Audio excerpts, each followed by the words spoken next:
When elite professors tried to humiliate a black student, they didn't realize that a disaster was about to strike. With his intelligence and knowledge, he made everyone regret.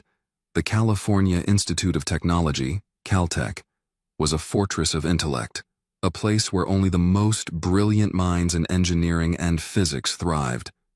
Inside its massive lecture halls, students who had spent years proving themselves sat eagerly, ready to absorb knowledge from the toughest professors in the field. Among them was Elijah Carter, a young black student whose very presence in the advanced electrical circuitry course seemed to some like an anomaly rather than a rightful place. Elijah had learned long ago that talent wasn't always enough. Perception mattered.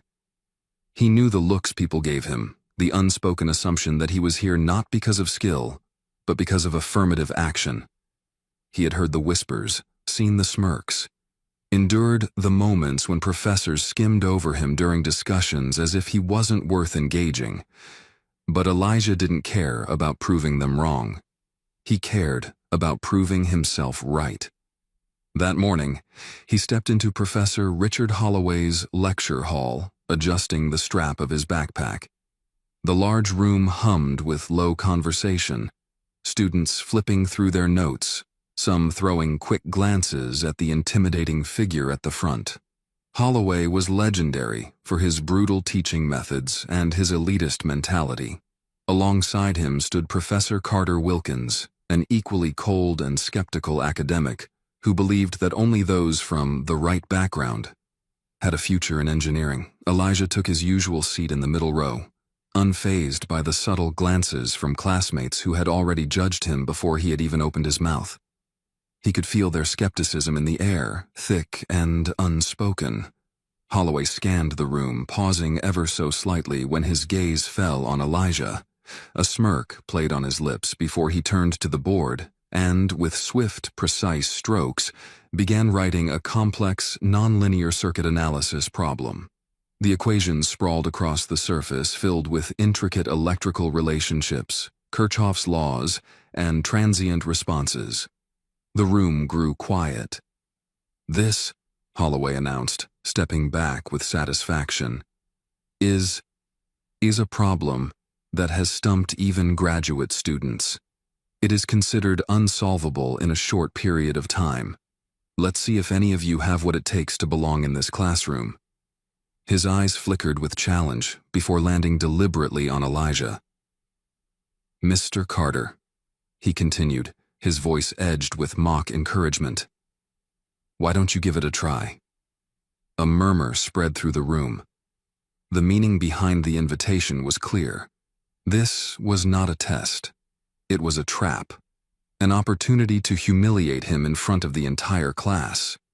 Some students exchanged smirks, already anticipating his failure. Others shifted in their seats, waiting to see how he would respond. Elijah inhaled deeply, steadying himself. He had seen this tactic before, a calculated attempt to break his confidence. But Holloway had miscalculated one thing. Elijah was not someone who backed down. Rising from his seat, he walked to the board with measured steps, his mind already deconstructing the problem. He didn't need to rush. He could see the solution forming before him. Picking up the chalk, he analyzed the components. The resistors, capacitors, and inductors formed a complicated interplay of transient currents. But there was a way through. He started writing, his movements controlled, his logic flowing effortlessly. The room was silent, the weight of dozens of eyes pressing on him. Then, just as he was about to complete the solution, a deafening explosion rocked the building. The walls trembled, and a blinding burst of light erupted from the laboratory adjacent to the lecture hall. A sudden acrid smell filled the air, followed by the unmistakable sound of sparking electricity and the roar of flames. For a split second, nobody moved. Then, chaos erupted. Students screamed, chairs scraped against the floor, bodies stumbled in every direction as thick black smoke billowed into the corridor. Holloway spun around, his normally composed face now filled with alarm. Wilkins shouted something, but his voice was swallowed by the chaos. The emergency lights flickered before going out entirely, plunging the building into near darkness. The fire alarms should have been blaring, but nothing happened. The electrical system had completely failed. Elijah's mind worked faster than his fear. A power overload. A short circuit in the main distribution panel. He could hear the crackling of exposed wires, see the way the flames were dangerously close to the lab's chemical storage area. If the fire reached those volatile compounds, the entire building could go up in seconds. While students and professors panicked, Elijah didn't hesitate. He turned to Holloway and Wilkins, who were frozen in indecision. "The fire suppression system won't work if the main electrical grid is down," he said, his voice cutting through the chaos. "We have to shut off the secondary circuits before the flames hit the chemical storage." Holloway, normally quick with a condescending remark, just stared at him. "And how do you propose we do that, Carter?" he finally snapped, his voice laced with frustration. Elijah didn't waste time arguing. "The emergency manual shutdown panel is near the east wing," he said. "But if the main breakers are compromised, I'll need to cut the supply manually from the lab's distribution board." Wilkins scoffed. "That's insane. You'd be running straight into the source of the fire." Elijah turned, his expression firm. "Then let me be the one to do it." Nobody else volunteered. Before anyone could stop him, Elijah grabbed a lab coat, soaked it under the emergency eye wash station, and wrapped it around his mouth and nose. He moved swiftly through the smoke-filled hallway, navigating by instinct. Sparks rained from the ceiling as he neared the electrical panel, the heat unbearable. His heartbeat pounded, but he forced himself to focus. Stay calm. Solve the problem. Through the thick haze, he spotted the control board. The primary switches were fried, the insulation around the wiring melting away. He traced the circuits in his mind. He had studied this system before, memorized its layout. He reached for an insulated rod, his gloved hand gripping it tightly as he carefully disengaged the key relays. One wrong move, and he could electrocute himself. The heat surged against his back. Sweat dripped from his brow. His fingers trembled slightly, but his calculations were precise. He adjusted the current stabilizer, bypassing the damaged nodes, and finally cut the main relay with a decisive flick. For a moment, nothing happened. Then, the emergency lights flickered back on. The automatic fire suppression system roared to life, blanketing the flames in thick white foam. The fire stopped advancing, the choking smoke began to clear, and the tension that had gripped the building loosened. Elijah exhaled shakily, staggering back. He had done it. When he turned, Holloway and Wilkins were standing at the far end of the corridor, watching him with an expression he had never seen before. Not arrogance, not skepticism, but something dangerously close to respect. For the first time, they weren't the ones testing him. Elijah had just proven himself in a way that no equation on a chalkboard ever could. Elijah staggered slightly as the emergency light stabilized, casting flickering shadows against the smoke-streaked walls. The fire suppression system had worked just in time, but the building was still in chaos. Students coughed violently, some clinging to the walls for support, while others scrambled toward the now accessible emergency exits. The acrid scent of burnt wiring mixed with chemical residue filled the air, clinging to every surface like an unshakable presence. The automated sprinklers had activated in certain sections of the building, but the damage was already extensive. Some ceiling panels had collapsed from the heat, and charred remnants of equipment smoldered in the ruined lab. Yet, despite all of it, the worst had been avoided. Because of him. Elijah turned back toward the corridor where Holloway and Wilkins stood, both men still motionless, their expressions unreadable. For the first time, neither of them had a dismissive remark or a sharp-witted critique. They simply stared, processing what had just transpired. The other students, those who had whispered about whether Elijah belonged in their advanced class, those who had smirked at the idea of him solving a complex circuit problem, now looked at him with something bordering on disbelief. He hadn't just proven himself capable, he had saved them. A sudden, sharp cracking noise jolted everyone back to reality. One of the structural beams overhead groaned under the stress of the heat damage. Elijah's eyes snapped upward just as a section of the ceiling buckled. He acted before thinking, lunging toward the nearest group of students and shoving them away just as debris came crashing down. Dust and fragments of drywall exploded outward, filling the air with choking particles. He hit the floor hard, the impact jolting through his ribs, but he barely felt it. His only thought was whether everyone had gotten clear. A few feet away, Holloway and Wilkins had backed up against the far wall, stunned. Elijah coughed and pushed himself up, his arms trembling from the adrenaline still surging through his veins. He turned back toward the students, scanning for injuries. A few had scrapes and bruises, but, miraculously, no one was seriously hurt. One student, a lanky junior who had laughed along with Holloway's earlier attempt to embarrass Elijah, met his gaze with wide eyes. "You," he hesitated, swallowing thickly. "You saved us." Elijah didn't respond. He didn't need to. He simply nodded, then turned toward the control panel one last time. The immediate danger was gone, but the electrical system had suffered catastrophic damage. If they didn't secure it properly, there was still a chance of secondary fires or further short circuits. He moved quickly, his mind assessing the problem as naturally as breathing. The surge protectors had failed entirely. The insulation on several wires had been stripped away by the extreme heat, and without a controlled shutdown, parts of the system might still be live, pulsing with deadly voltage. He needed to sever the main connection permanently before anyone else got hurt. "Elijah." The sharp bark of his name made him pause. He turned to see Holloway stepping forward at last, his usual authority dampened by shock but still present. "What exactly are you doing?" "Preventing another fire," Elijah answered flatly, not slowing down as he maneuvered around the wreckage to reach the final emergency cutoff switch. "We need to isolate the damaged circuits. If we leave them as they are, there's still enough residual charge to trigger another overload." He reached into the emergency toolkit mounted nearby, pulling out an insulated voltage detector. The reading confirmed what he already suspected.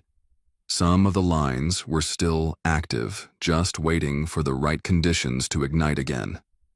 Wilkins, regaining some of his composure, scoffed. "And you think you're qualified to handle that?" Elijah shot him a sharp look. "I just stopped this place from burning down. Do you really want to argue qualifications right now?" Wilkins opened his mouth, then closed it again. He had no retort. Not this time. Holloway hesitated, glancing toward the students who were now looking to Elijah for direction rather than him. Something flickered across his face. Frustration, disbelief, perhaps even a grudging respect. "What do you need?" he asked at last. The words seemed forced, as if it physically pained him to admit that Elijah was the most competent person in the room at that moment. Elijah exhaled, wiping soot from his forehead. "I need someone to get me rubber gloves and a fiberglass pole from the supply closet. The main junction still has active current, and if I don't ground it properly, we could have another short." One of the students, a girl from the front row who had previously avoided even looking in Elijah's direction, nodded quickly and took off down the hall. Others were starting to move with purpose too, not out of obligation, but because they trusted him to know what to do. It was a shift so subtle yet so massive that even Holloway and Wilkins seemed momentarily lost in it. When the student returned with the requested equipment, Elijah moved with precise efficiency. The thick rubber gloves protected against accidental conduction, but he wasn't taking any chances. Using the fiberglass pole, he carefully disengaged the remaining high-voltage relays. There was a tense moment as he made the final adjustment, rerouting the last bit of residual power into the ground circuit. Then, with one last calculated movement, he severed the connection entirely. The voltage detector flatlined. The system was completely neutralized. For the first time since the explosion, the building fell into true silence. Elijah exhaled deeply, exhaustion finally creeping in. He turned back, expecting at least a minimal reaction, acknowledgement, perhaps, or at the very least, relief. What he saw instead was something he never could have anticipated. Holloway was staring at him. His usual dismissive confidence nowhere to be seen. Wilkins, always so quick with a scathing remark, looked at a complete loss for words. The students who had once doubted his abilities now stood in stunned silence, watching him as if seeing him for the first time. A slow, uncertain applause broke the silence. It started with one student, then another, until the entire remaining group was clapping, not out of obligation, not because they were told to, but because they knew they owed their safety to him. Elijah didn't react. He didn't need their applause. He had done what needed to be done because that was who he was. Still, as he stood there, covered in soot and sweat, he couldn't ignore the weight of what had just happened. For years, he had fought to prove that he deserved to be in rooms like this, that he was more than just a statistic, that his mind was just as sharp, if not sharper, than anyone else's. And now, in the wake of disaster, those who had dismissed him had no choice but to recognize the truth. Holloway cleared his throat, his face unreadable. "Carter," he said, voice quieter than usual. "That was—" He stopped himself, exhaled sharply, and for the first time chose his words carefully. "That was impressive." Elijah met his gaze, holding it for a long moment. He wasn't looking for approval. He wasn't waiting for validation. But in that instant, he knew. This was a moment they would never forget. The emergency responders arrived minutes later, their heavy boots thudding against the soaked floors as they rushed in with fire-resistant suits and oxygen masks. The lead firefighter, a burly man with soot-streaked gear, barked out questions as his team worked to assess the situation. Holloway, still rattled from everything that had transpired, tried to explain, but his voice faltered when he reached the part about Elijah. Eventually, it was Elijah himself who stepped forward and gave a clear, concise rundown of what had happened, how the fire had started from a circuit overload, how the automatic suppression system failed due to electrical damage, and how he had managed to manually neutralize the threat before it escalated. The firefighter listened intently, nodding before clapping a hand on Elijah's shoulder. "Good work, kid. You might have just saved half this building." Elijah only nodded, but he felt the weight of the words settling in. The aftermath was a blur of activity. Medics checked on students, professors were questioned, and engineers were called in to inspect the damage. The air still carried the acrid bite of burnt plastic and scorched metal, but the worst was over. Slowly, the reality of what had just happened seemed to sink into everyone's minds. It was Holloway who approached Elijah first, his usual cold confidence replaced by something much more subdued. His posture was rigid, hands clasped behind his back, as if he were still trying to maintain the power dynamic that had existed that morning. But there was no power left to wield, not after what had happened. He hesitated before speaking, his eyes searching Elijah's face for something. "Carter," he said, his voice measured, lacking its usual sharpness. "That was unexpected." Elijah arched an eyebrow. "That I knew what I was doing?" Holloway exhaled sharply. "That you handled the situation better than most professionals would have." The words came out stiff, as though they physically pained him, but he said them. "I misjudged you." A lesser man might have taken that moment to gloat, to rub it in, to throw every arrogant remark Holloway had ever made right back at him. But Elijah had no interest in that. He simply nodded and said, "Yeah, you did." There was a long, awkward silence between them, and then, to Elijah's surprise, Holloway extended his hand. He didn't offer more words, didn't try to soften the years of dismissiveness with some grand apology. Maybe he didn't know how. Maybe he just wasn't the type. But, in that moment, the gesture spoke louder than anything else. Elijah considered it for a second before reaching out and shaking his hand, the grip firm, neither overpowering nor submissive. A silent agreement passed between them, one that neither of them would ever acknowledge out loud. Wilkins, who had been watching from a distance, approached next. Unlike Holloway, there was no attempt at professionalism, no stiff formality. Instead, Wilkins just looked at Elijah as if seeing him for the first time. He rubbed the back of his neck, exhaling sharply before muttering, "I was wrong." Elijah gave a dry chuckle. "That's two of you now. Must be a record." Wilkins smirked despite himself. "Don't push it, Carter."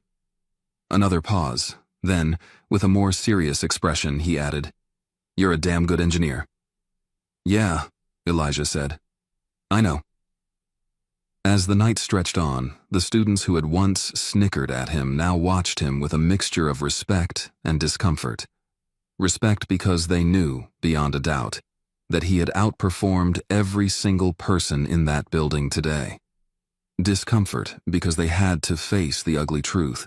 They had underestimated him, dismissed him, assumed that he wasn't one of them when, in reality, he had proven himself more capable than all of them combined. They weren't sure how to approach him now, weren't sure if they should say something, apologize, or simply pretend nothing had happened.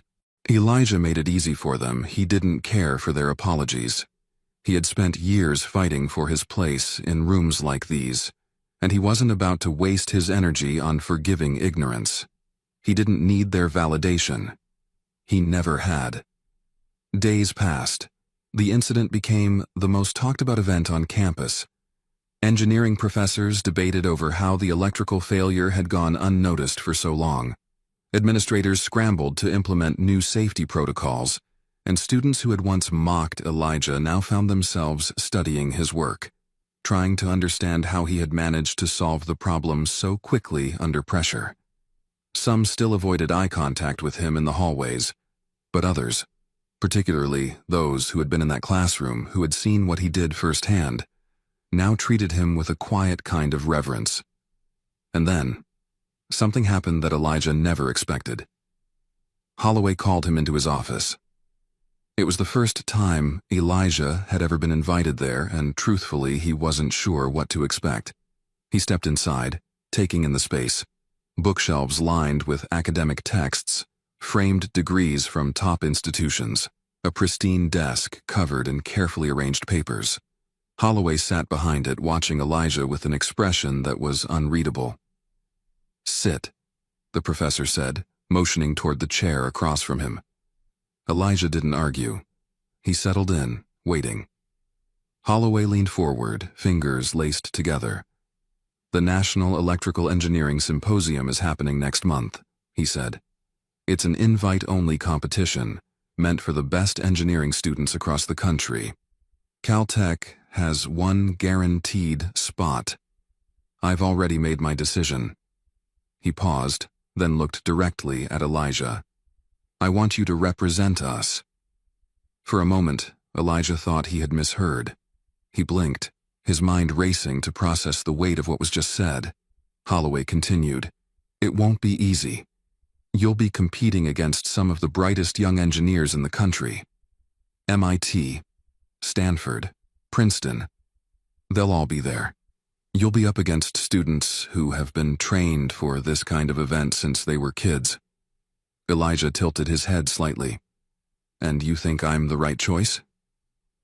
Holloway gave a small, almost imperceptible smirk. "Number, I think you're the only choice." Elijah let the words settle. A part of him wanted to ask, why now? Why, after everything, was Holloway only recognizing him now? But he already knew the answer. It had never been about his intelligence. It had always been about perception. Holloway, Wilkins, the students in that class. They had never doubted his capabilities because of his skill. They had doubted him because they had already decided before he even opened his mouth that he didn't belong. And now? Now, they had no choice but to accept that he had been one of them all along. He let out a slow breath, leaning back in his chair. "All right," he said finally. "I'll do it." Holloway nodded once, satisfied. "Good, don't make me regret it." Elijah chuckled, standing. "I won't." As he left the office, stepping back into the hallway filled with students who were still trying to figure out how to see him now, Elijah smiled to himself. He didn't need their approval. He didn't need their permission. He had spent years trying to prove that he belonged in places like this. Now, finally, they had to prove that they deserved to be in the same room as him.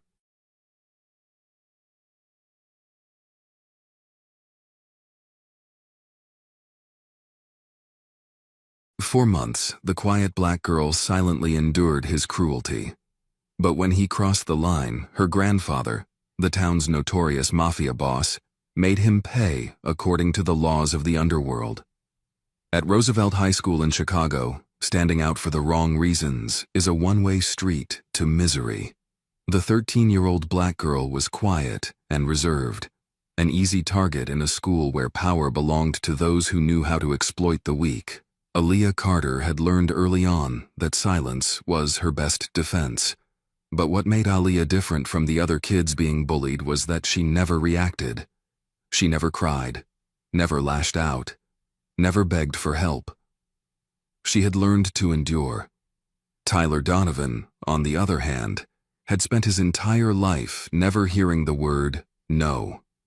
His father, Senator Richard Donovan, had built his political career on family values and law and order, but behind closed doors, his son had been raised with the belief that power meant control.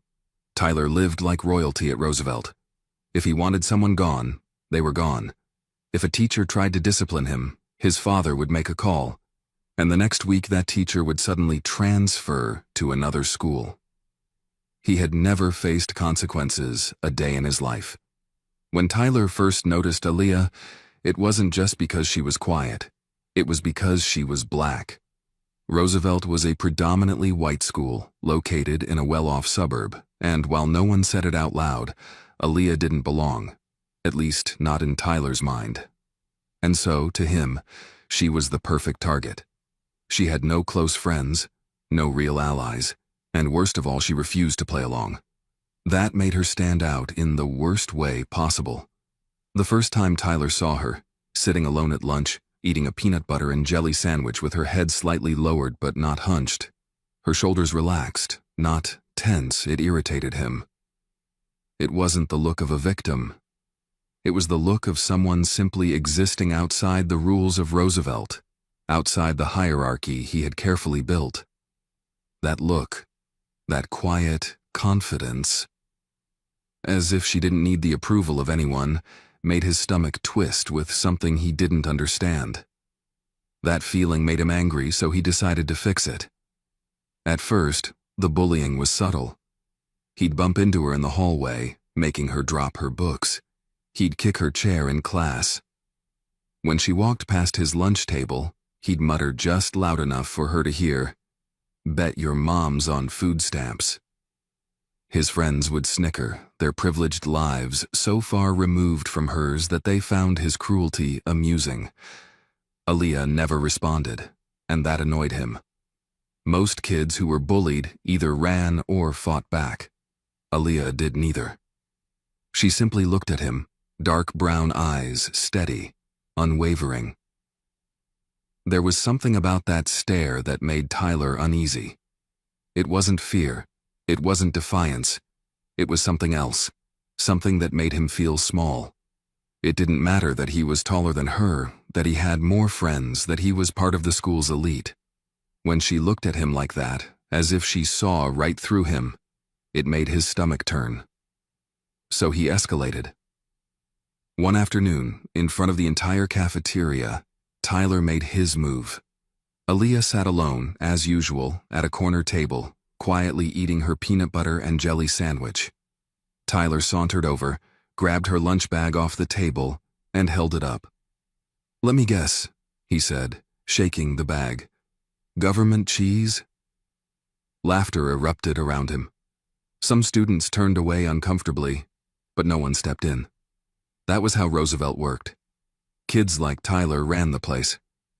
Aaliyah sat still, watching him. Tyler ripped open the bag and pulled out the sandwich. "This all you got? Damn. Guess your daddy's too busy to pack you a real meal." Aaliyah didn't move.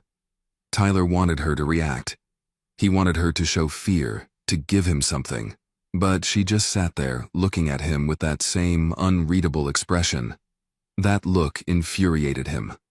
He felt the laughter of the cafeteria around him, the way his friends were eating up the scene, waiting for the moment Aaliyah finally broke. With a dramatic flourish, he dropped the sandwich on the floor. The cafeteria gasped. Some kids chuckled. Others just watched, waiting to see what Aaliyah would do. She didn't flinch. Tyler, feeling a surge of power, took it a step further. He lifted his shoe and stomped down, smashing the sandwich into the floor. "Oops," he said, smirking. "Better pick that up, Carter. Ain't no food banks here to feed you." Laughter, loud, cruel, echoing across the room. But Aaliyah didn't look at the sandwich. She didn't even acknowledge it. Instead, she stood up, picked up her backpack, and walked out. She didn't cry, didn't run, just left. And that made Tyler uneasy. That night, in a house 3 miles away from Roosevelt Middle School, Elliot Carter sat in his office listening as his granddaughter quietly placed a phone on his desk. She didn't speak. She didn't have to. Elliot picked up the phone and looked at the screen. It was a photo, one of Aaliyah, taken earlier that day, now doctored, distorted. Her face had been warped into a grotesque, exaggerated caricature. Across the top, bold white letters spelled out, "Welcome to the zoo." His grip on the phone tightened. Elliot Carter was not a man who spoke much. At 68, he had lived through enough war, blood, and betrayal to know that anger was a useless emotion. It clouded judgment, led to mistakes. He didn't get angry. He got even. His granddaughter stood still, waiting. Finally, Elliot placed the phone down, took a slow sip of whiskey, and exhaled. Who did this? Aaliyah looked him in the eye. Tyler Donovan. Elliot leaned back in his chair. He had heard the name before. The senator's son? Aaliyah nodded. Elliot Carter smiled. But it wasn't a warm smile. It was the kind of smile that made grown men shift uncomfortably in their seats. Then he just made the biggest mistake of his life. Elliot Carter had spent decades building his empire, an empire no one talked about openly, but everyone in Chicago understood existed. His name was never in the news, never on police reports, never spoken above a whisper in the circles that mattered. Yet he controlled more than most elected officials. Unlike Senator Donovan, whose power came from television cameras and election votes, Elliot's power was woven into the very fabric of the city. It was in the hands that moved businesses, the quiet favors that kept men in check, the unspoken rules that governed who was untouchable. And someone had just touched his granddaughter. He wasn't impulsive. He never had been. That was why he was still alive, still in control, still sitting in his high-backed leather chair sipping whiskey while men half his age were long gone. Power wasn't about making noise. It was about silence. It was about knowing exactly when to speak and exactly when to let the weight of a name do the talking. That night, he made 3 phone calls. Each one was short, to the point, and ended with the quiet understanding that something was about to shift. By morning, Roosevelt Middle School would no longer belong to Tyler Donovan. At exactly 11:42 p.m., Senator Richard Donovan's private landline rang. It wasn't a number he recognized, but he answered anyway. Power made men arrogant like that. He barely had time to say hello before the voice on the other end, deep, calm, and unmistakably in control, spoke. "You need to talk to your son." There was no introduction, no threats, no unnecessary words. Just a simple statement that carried the weight of something Richard recognized immediately. Warning. He tried to push back, but the line went dead before he could get a word in. That was when he felt it, the cold grip of uncertainty clawing at the edges of his confidence. He had spent his career in politics, shaking hands with billionaires, standing behind podiums, making backroom deals. But this was different. This wasn't a negotiation. This wasn't a request. This was a man telling him, very clearly, that something had already been set in motion. By the time Tyler woke up the next morning, the world around him had started to change. His phone buzzed with frantic messages from his friends. Something was wrong. The post about Aaliyah, the one he had spread across the school like wildfire, had vanished. Every comment, every share, every screenshot. Gone. Not just deleted, but erased so completely that even the students whispering about it in the hallways couldn't find a trace of it. He tried logging into his account, but it had been suspended. His email, his backup, even his secondary accounts locked out. He slammed his phone down, frustration boiling over, because this wasn't normal. This wasn't just some teacher taking disciplinary action. This was something else. Then came the second shift. Tyler had always walked the halls of Roosevelt like he owned them. He had never had to look over his shoulder, never had to worry about whispers behind his back. But that morning, as he moved through the school, he felt it. The stares, the unease, the way students who had laughed with him yesterday now kept their heads down. He caught sight of his best friend, Jason, standing by the lockers, phone in hand, eyes darting nervously before he quickly turned away. Tyler grabbed his arm. "What the hell is going on?" Jason hesitated. "I don't know, man, but people are saying—" He lowered his voice, glancing around as if afraid of being overheard. "People are saying she's not just some random girl." Tyler scoffed. "What does that even mean?" But the moment the words left his mouth, something in his gut twisted. He thought back to Aaliyah's face that day in the cafeteria, the way she had looked at him, the way she had walked away without a single reaction, as if she had already known how this would play out. Lunch period came, and for the first time in years, Tyler felt uneasy stepping into the cafeteria.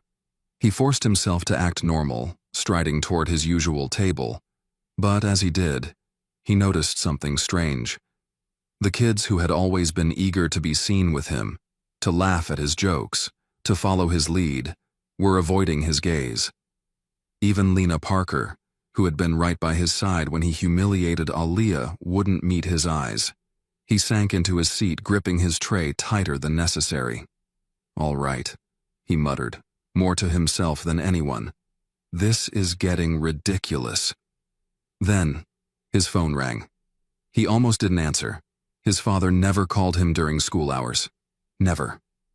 But the moment he saw the name flash across the screen, a cold wave of dread washed over him. He picked up. "Dad?" His father's voice was different. Tight. Controlled in a way that sent alarm bells ringing in Tyler's head. "Listen to me carefully," Richard Donovan said, enunciating every word. "You're going to keep your head down for the rest of the day. You're going to go straight home. You're not going to say another word to that girl. Do you understand me?" Tyler blinked. "Dad? What? Do you understand?" Tyler swallowed. "Yeah, I got it." The line went dead. His fingers curled around the phone, mind racing. His father was scared. Richard Donovan, the man who had bulldozed his way through political battles, who had never backed down from a confrontation in his life, was scared. And for the first time, Tyler wondered what, exactly, he'd gotten himself into. The final blow came after school. He was walking toward the parking lot when he noticed something unusual. His usual driver, a stiff, no-nonsense man who had been picking him up since he was 12, wasn't there. Instead, parked right at the curb, was a sleek black Cadillac. Two men in suits stood beside it, faces unreadable, watching him with the kind of gaze that made his skin crawl.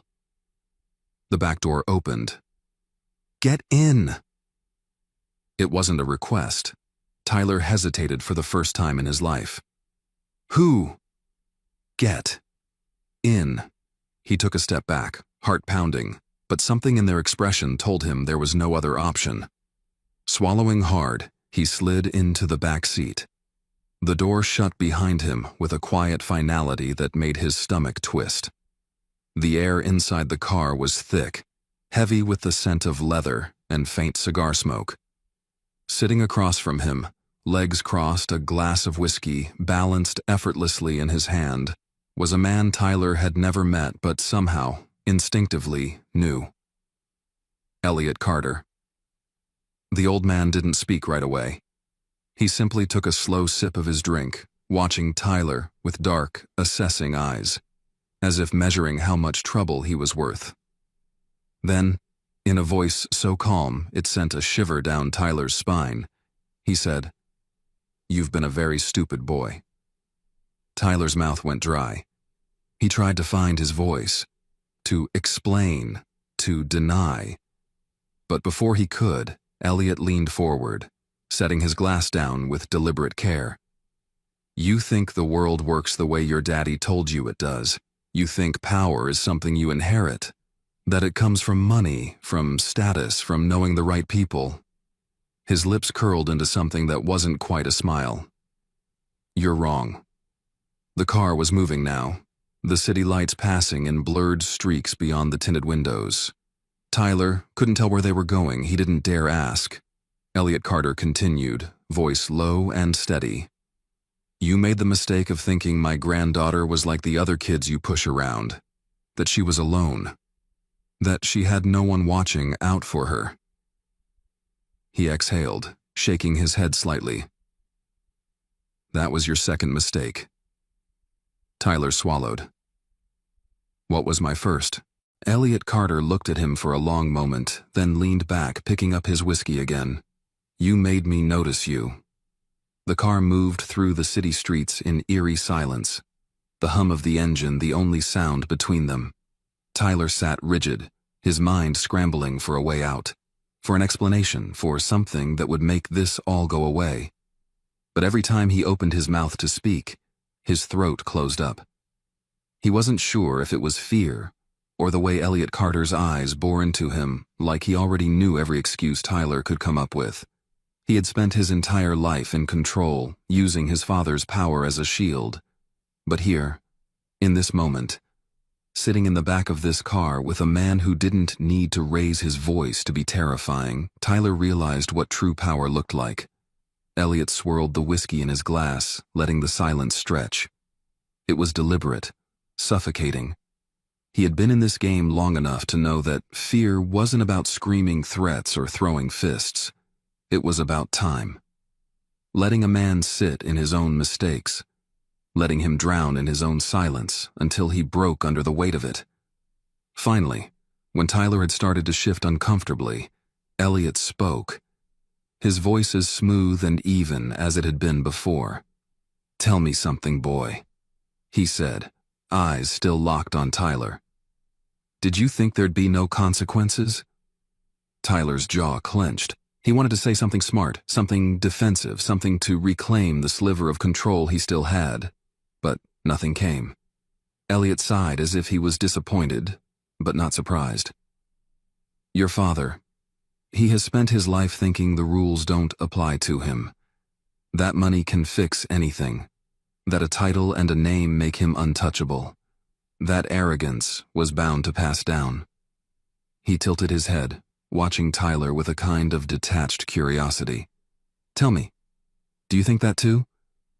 Tyler swallowed hard. He wanted to say no. He wanted to lie. But something in Elliot's gaze told him that lying would be a mistake. Elliot leaned forward slightly, resting his elbows on his knees.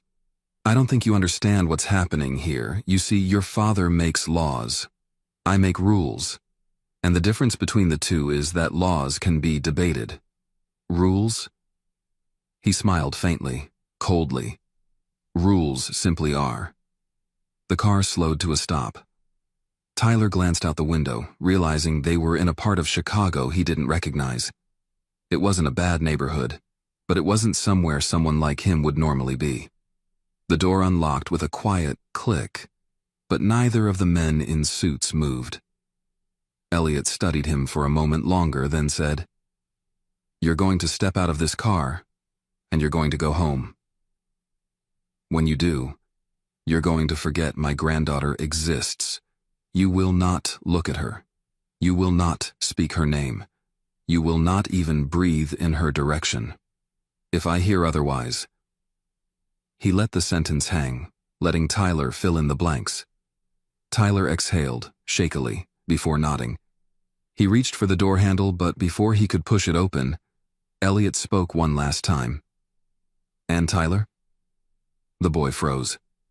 Elliot's smile returned, slow and deliberate.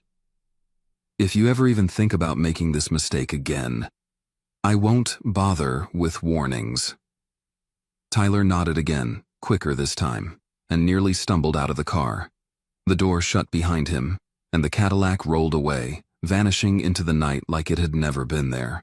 He stood there for a long moment, the cool air biting at his skin, his pulse still thundering in his ears. He had been threatened before, by teachers, by school administrators, by kids who thought they were tougher than him. But this wasn't a threat. This was something absolute.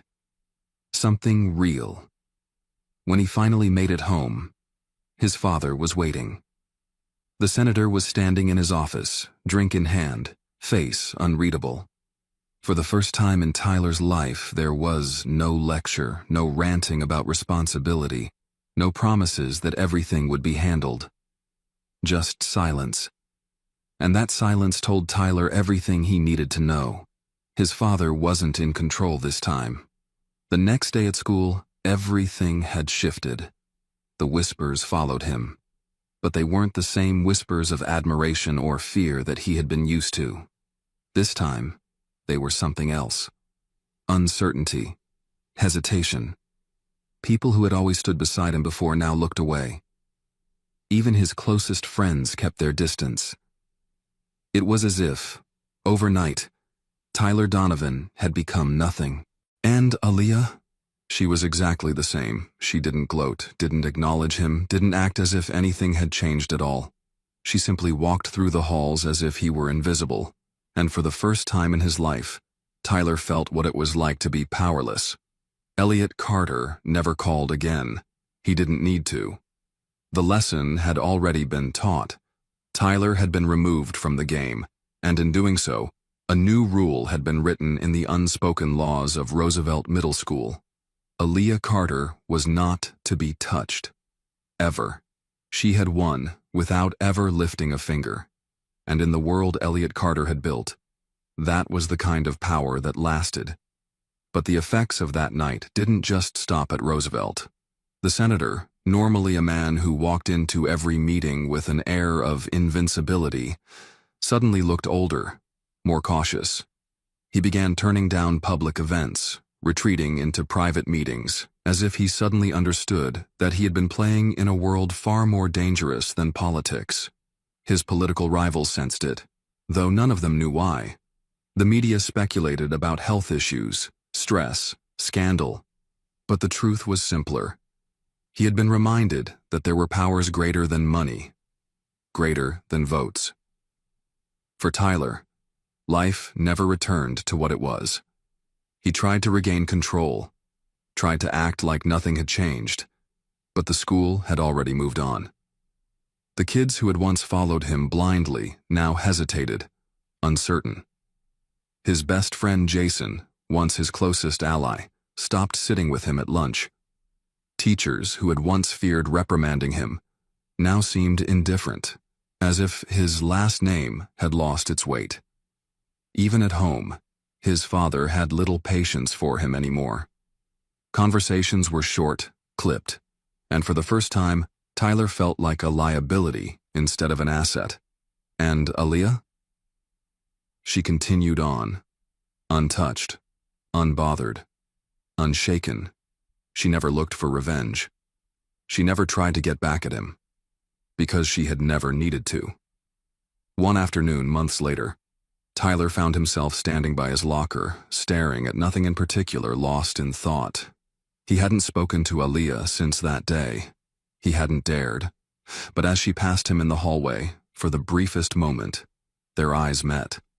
There was no malice in her gaze, no gloating, no lingering satisfaction, just that same steady, unreadable expression she had always worn. And somehow, that made it worse. Because Tyler realized something then. She had never been afraid of him. Not once. Not for a second. He had spent his whole life believing that power was something that could be taken, controlled, wielded. But Elliot Carter had taught him the truth in a single night. Real power didn't need to announce itself. It simply existed. And now, Tyler understood. He had never been the predator. He had always been the prey. What happens when an arrogant principal forces a black student to perform a flute solo as punishment?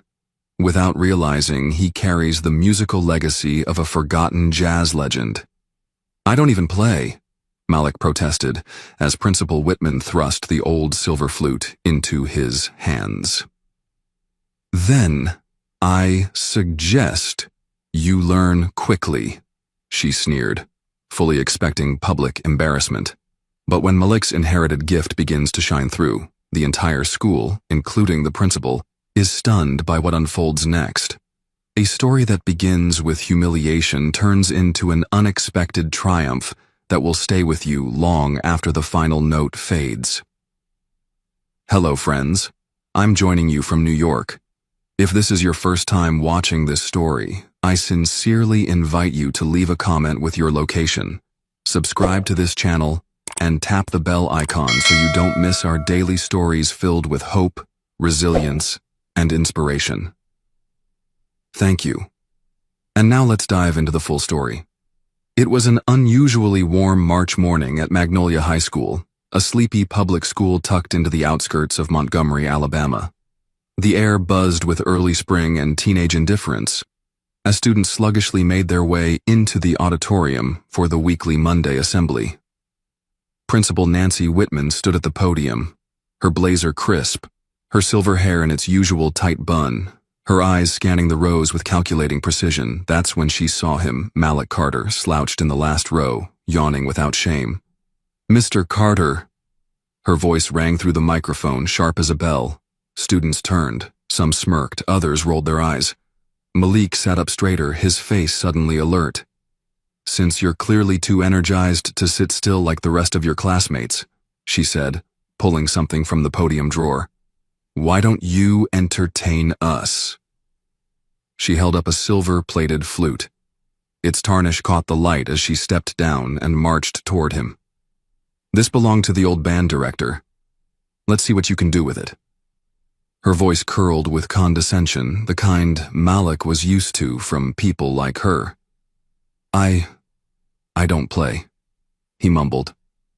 "Then you'd better learn fast," she said, pressing the instrument into his hands. "You'll be performing at our spring showcase in 2 weeks. Let that be a lesson in respect and responsibility." There was laughter. Not cruel, but uncomfortable. An orchestra of complicity. Malik didn't say a word. He just looked at the flute, as if it had burned him. As the students were dismissed, his best friend Jada touched his arm. "She can't do that to you," she whispered. "She just did," he replied. That night, Malik climbed up to the attic of the house he shared with his grandmother. He had lived there ever since his mother passed away in a car crash when he was 8. His grandmother, Ms. Loretta, kept every memory sealed away in boxes and old suitcases. He dug through one until he found a photograph. His great-grandfather in a black-and-white image dressed in a sharp suit, holding a flute like it was made of glass. Behind him was the faded sign, Tuskegee Airmen Jazz Band. His grandmother appeared in the doorway behind him. "That was Luther Carter," she said, her voice softening. "Your great-granddaddy. Played with the Airman Band back when they weren't flying. Man could make a room cry with just one note." Malik looked at the photo, then down at the flute in his lap. "I didn't know." "Ain't nobody left to tell you," she said.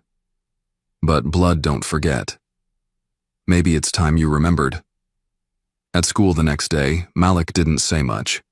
He kept the flute in his backpack, away from curious eyes. During lunch, he slipped into the old music room, now mostly used for storage, and began trying to make a sound. At first, it was nothing but air, then a shrill squeak. He nearly gave up until he heard a voice behind him. "You're holding it wrong." Malik turned. It was Mr. Alvarez, the aging music teacher who still subbed part-time and had been at Magnolia since the 1980s.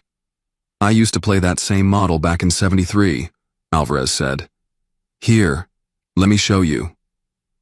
That afternoon turned into an hour, then 2. Mr. Alvarez taught him how to breathe, how to position his fingers, how to listen, not just to the notes, but to the silence in between. By Thursday, Malik had learned to play Amazing Grace. It wasn't perfect, but it was honest. Jada filmed him practicing one day and played it for her mom, who posted it on Facebook. Within 2 days, the video had 4,000 views, and more comments than Malik had received in a lifetime. On Saturday, Malik and Jada visited the Montgomery Music Exchange, a cozy local shop near Dexter Avenue. The owner, a black man in his 70s named Mr. Dorsey, watched Malik toy with a second-hand flute before asking, "You Carter's boy?" "My mom was Tamika Carter," Malik replied. Dorsey smiled. "Luther Carter's great-grandson, huh? Man could make a flute weep. He used to come in here back in the day, even when he was broke. Told me once, music don't need money to live, just breath." He leaned in. "You keep practicing, boy. That name means something." By the following week, Malik's playing had matured. He wasn't reading music, not yet, but he could follow Mr. Alvarez's humming and mimic it with surprising precision. The old man shook his head in wonder. "You've got something, kid. It's not learned. It's in you." Principal Whitman, meanwhile, had no idea. She still expected a spectacle, a painful performance, a public lesson in humility. What she didn't anticipate was a boy finding his voice through the very thing meant to shame him. The day of the spring showcase arrived. The auditorium was decorated with pastel banners and tissue paper flowers. Parents filed in, fanning themselves with programs. The school board sat in the front row, nodding politely at Principal Whitman's opening speech. "And now," she said with an almost gleeful tone, "we have a special performance from one of our more spirited students. Please welcome Malik Carter." The lights dimmed. Malik walked on stage in a white shirt and black slacks. The flute gleamed under the lights. There was a beat of silence, then the first note. Clear, haunting, impossibly mature. He played "Swing Low, Sweet Chariot," but slower, stretched out, every note bending with emotion. He closed his eyes. He thought of his great-grandfather, of his mother, of the nights when silence was his only friend. The audience held their breath. When he finished, there was no sound for a second. Then applause, scattered at first, then thunderous. Mr. Dorsey was there, clapping with tears in his eyes. Jada's mother stood. Then the whole auditorium rose to their feet. Principal Whitman sat, stone-faced. The moment she had engineered had turned on her. After the performance, a man in a dark suit approached Malik backstage. "I'm Dr. Elijah Harper," he said, "director of the Alabama Youth Conservatory. I'd like to talk to you about a scholarship." Malik stared. "Me? You?" Harper smiled. That was the most honest flute playing I've heard in a long time. Back at home that night, Malik sat on the porch with his grandmother. The crickets hummed in the dark. He held the flute on his lap like it was something sacred. "You proud of me, Grandma?" he asked quietly. She took a long drag from her sweet tea. "Baby, I was proud of you the day you were born. But tonight, you made the spirits proud." Malik smiled, feeling something settle inside him, something old and strong. He didn't just play the flute, he spoke with it. The following Monday, everything felt different at Magnolia High. Malik walked through the hallways with the flute case slung over his shoulder, and for the first time people didn't look through him. They looked at him. Some nodded. A few gave awkward thumbs-ups. One girl from the junior class whispered, "That was beautiful," before disappearing into a classroom. Malik wasn't used to attention. He wasn't sure he liked it. But he liked what the flute had given him. Something solid, something his. Mr. Alvarez met him in the music room that afternoon with a wide grin. "The Montgomery Chronicle wants to do a short feature," he said, tapping his phone screen. "Someone shared your performance video. It's making rounds." Malik blinked. "That's a mistake, right?" Alvarez shook his head. "Not a mistake. It's momentum." They sat down to work on new material, something upbeat and celebratory, but Malik's fingers kept hesitating. His mind was elsewhere. Something had shifted in him since the concert, not just confidence, but responsibility. People were listening now. That night, over dinner, his grandmother slid an envelope across the table. "It's from the conservatory," she said. "Dr. Harper sent it by courier, said it was important." Malik opened it with trembling hands. Inside was a formal offer. A full scholarship to the Alabama Youth Conservatory's summer program in Birmingham. 6 weeks of instruction, private lessons, ensemble training, and a showcase performance at the Alice Stevens Center. Malik read it twice before saying a word. "They want me, for real." His grandmother leaned back in her chair. "You ready for that?" "I think I have to be." "That's not what I asked." He looked up. "Yes, ma'am, I'm ready." At school the next day, Principal Whitman's mood had soured. She made no mention of the performance. During a faculty meeting, she warned teachers about overindulgent praise and managing expectations. Word spread that she had tried to cancel a follow-up interview Malik was scheduled to do with the Chronicle, citing privacy concerns.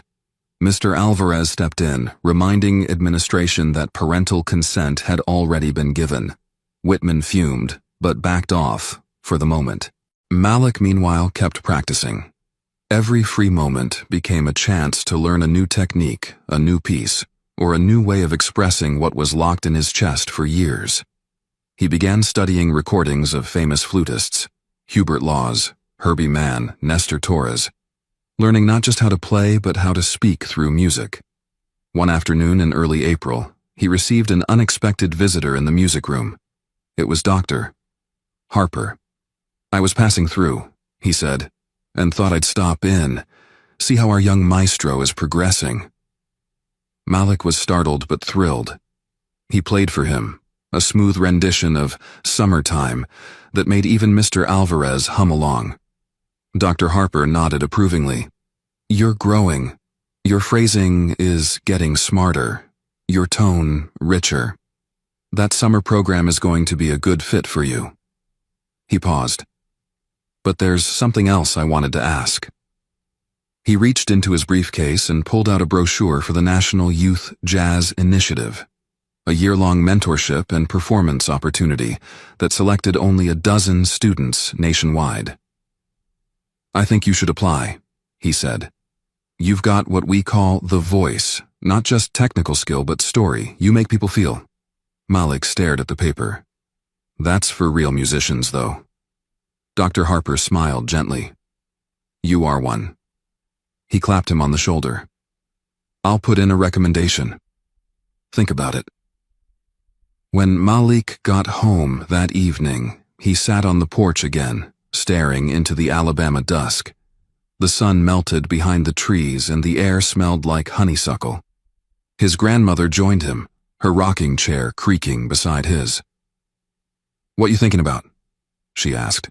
He handed her the brochure. She read it slowly, then looked at him. "You scared?" "Yeah," he admitted. "Good," she said. "That means it matters." Back at school, the tension between Malik and Principal Whitman had turned icy. She avoided him in hallways but called Mr. Alvarez into her office twice in 1 week, questioning the appropriateness of mentoring a student so intensively. Alvarez, unshaken, reported every meeting to the superintendent. The tide was turning. Students had started a petition to reinstate the school's band program, citing Malik's success as proof of the need for music education. The PTA got involved. News stations picked up the story. Malik's video had crossed 50,000 views. It wasn't just a performance anymore, it was a movement. One afternoon, as he passed the front office, he overheard Whitman on the phone. "I can't just reverse a decision based on one student's anomaly," she said, her voice tight. Malik didn't stop walking, but the words stuck. Anomaly. That night he pulled out his great-grandfather's photo again. The man looked proud, mid-performance, frozen in time. Malik stared at the image, then picked up his flute. He began to play. Not scales, not a standard, but his own melody, one that started low and hesitant, then built with resolve. He didn't know what to call it, but it felt like truth. The next morning, Jada met him before school. "Guess what?" she said breathlessly. "The school board is reviewing Whitman's leadership. There's a meeting next week. You should speak." Malik blinked. "Me? Who better?" "She tried to embarrass you, and you turned it into power." Malik hesitated. He wasn't a speaker. He was a player. But maybe, in this moment, they were the same. The following Thursday, the board meeting room was packed. Parents, students, teachers, local press.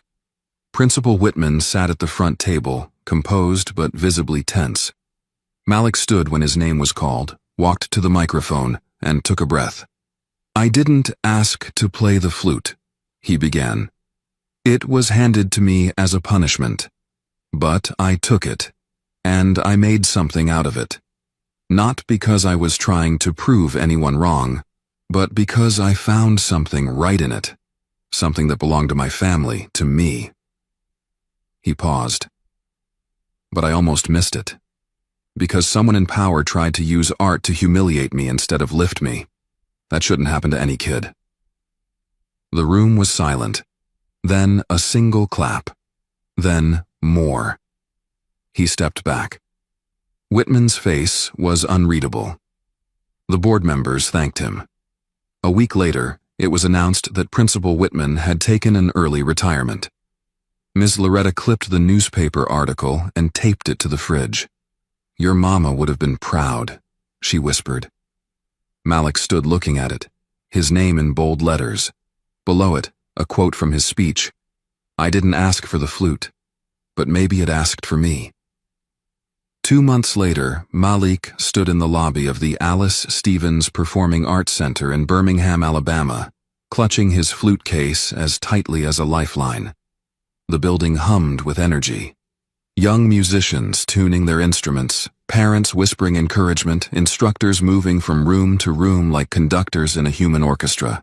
The summer conservatory was everything Dr. Harper had promised, and more. For the first time, Malik was surrounded by kids who had been playing for years, some since kindergarten, most with private tutors. And yet every time he lifted his flute, eyes turned. The instructors noticed. His phrasing was unorthodox, his fingering occasionally imprecise, but what he had, what none of the others could quite emulate, was soul. He didn't play to impress. He played to speak. On the third day of classes, Dr. Harper pulled him aside after ensemble practice. "We're doing a showcase in week 5. I want you to perform something of your own, original or reimagined, not to compete, but to contribute." Malik blinked. "My own?" Harper nodded. "You're not here to mimic. You're here to say something." That evening, Malik sat on the dormitory balcony with his flute, listening to the cicadas hum in the distance. He thought about the tune he'd played that night on his porch in Montgomery, the one he hadn't named. He remembered the ache in his chest, the pride in his grandmother's eyes, the sharp clarity of knowing he'd found something no one could take from him. He began to shape that melody, writing it down on staff paper one awkward note at a time, recording versions on his phone, adjusting with each playback. As the weeks passed, Malik grew stronger. His technique sharpened under the guidance of the conservatory's instructors. He worked closely with a jazz professor from New Orleans who told him, "Music's got bones, kid. Structure. But the blood? That's yours. That's what people feel." Malik named his piece "The Wind Remembers," inspired by stories his grandmother told of her father playing for black soldiers returning from war, for funerals, for weddings, and once, in secret, at the back of a whites-only club, where the owner couldn't see the color of the man making such beautiful sound behind the curtain. The piece began low and solemn, then grew into something restless, full of longing, and finally, resolve. It didn't follow a formal jazz structure. It didn't quite fit classical rules either. But when Malik played it in rehearsal, the director of the conservatory closed her eyes and whispered, This is something real." On the night of the performance, the auditorium buzzed with anticipation. Parents filled the seats, donors and board members murmured in the aisles. Malik peeked from backstage and saw Ms. Loretta in the 4th row, dressed in a deep blue suit that shimmered under the lights. Her hair pressed and curled just like church Sundays. Beside her sat Mr. Alvarez, beaming like a proud uncle. Jada was there too, recording everything on her phone. Malik took the stage without announcement. The spotlight found him, and the room hushed. He brought the flute to his lips and closed his eyes. The first note emerged like a sigh, haunted and low, rising slowly as if unsure it had the right to be heard. Then the rhythm took over, soft and syncopated, like heartbeats buried in southern soil. As he reached the final passage, Malik poured everything into the sound. His grief, his anger, his gratitude, and above all, his inheritance. When he finished, the silence lingered, not out of confusion, but reverence. Then the audience rose as one, applause thundering through the room. Someone in the back whistled. Malik opened his eyes, and for the first time, he allowed himself to smile on stage. Backstage, Dr. Harper embraced him with genuine pride. "You've done something rare tonight," he said. "You didn't just perform. You connected." The next day, a video of Malik's performance began to circulate on social media. Shared first by the conservatory's official page, it soon found its way to local news, then to regional NPR, and finally a national music education blog. One caption read, "From punishment to prodigy, a young man's journey with the flute." The article traced his story from that morning in the Magnolia High Auditorium to the conservatory stage. When school resumed in the fall, Malik returned to Magnolia not as the quiet kid in the back row, but as someone who had been seen. The district appointed a new principal, Mr. Clarence Holloway, a black educator with roots in community music outreach. His first act as principal was to reinstate the music program and offer Mr. Alvarez a full-time position to rebuild it from scratch. A week later, Malik received a letter in the mail, an invitation to audition for the National Youth Jazz Initiative. Included was a note from Dr. Harper. I've told them to expect something unconventional. Something true. Malik spent the next month working with Mr. Alvarez after school, crafting a set list that blended standards with his own piece. He submitted a video audition, The Wind Remembers, paired with a classic Coltrane tune. Weeks passed without news. Then, one Friday afternoon, Malik's grandmother handed him the phone. "It's New York," she said, raising her eyebrows. "Says it's urgent." It was the initiative's director. Malik had been accepted, not just as a participant, but as one of the youngest soloists invited to perform at their winter gala in Washington, D.C. That night, Malik sat at the kitchen table, the letter spread out before him, the flute case beside his elbow. His grandmother poured 2 glasses of sweet tea and sat across from him. "You know," she said, "I used to hear your great-granddaddy play on nights just like this. He never made it past local shows. Too many closed doors. But he always said, 'One day, this music's gonna carry us somewhere we've never been.'" She tapped the case gently. "Guess you're the ticket." Malik chuckled, but his heart was heavy with joy. Not because of recognition or travel or galas, but because he had proven something, not just to the world, but to himself. He had taken what was meant to shame him and turned it into power. He had taken a dusty, discarded flute and made it sing.